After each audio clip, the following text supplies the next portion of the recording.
দর্শক, আপনারা নিশ্চয়ই ইতিমধ্যে জেনে গেছেন যে সাবেক স্ত্রী রিয়া মনির করা হত্যা চেষ্টা মামলায় আলোচিত কন্টেন্ট ক্রিয়েটর হিরো আলমের বিরুদ্ধে গ্রেপ্তারি পরোয়ানা জারি করেছেন আদালত।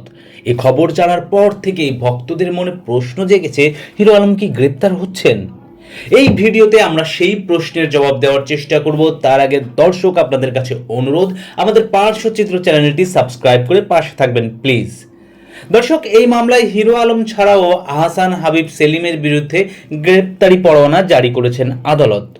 মারধর ও হত্যা চেষ্টার অভিযোগে গত 23 জুন হিরো আলম ও সেলিমের বিরুদ্ধে মামলা করেন রিয়ামণি। এই মামলায় জামিনে ছিলেন তারা, তবে জামিনের শর্ত মেনে ঠিকমতো হাজিরা না দেওয়ায় বাদীপক্ষের আইনজীবী 12 নভেম্বর বুধবার গ্রেফতারি পরোয়ানা জারির আবেদন করেন। সেই আবেদনে সাড়া দিয়ে আদালত হিরো আলমের বিরুদ্ধে গ্রেফতারি পরোয়ানা জারি করেন। এখন পুলিশ চাইলে যে কোনো সময় হিরো আলমকে গ্রেফতার করতে পারে। এ কারণে হিরো আলম আতঙ্কে রয়েছেন বলেও জানা গেছে। হিরো আলমকে এখন জামিন পেতে হলে আদালতে হাজির হয়ে আত্মসমর্পণ করে জামিন আবেদন করতে হবে।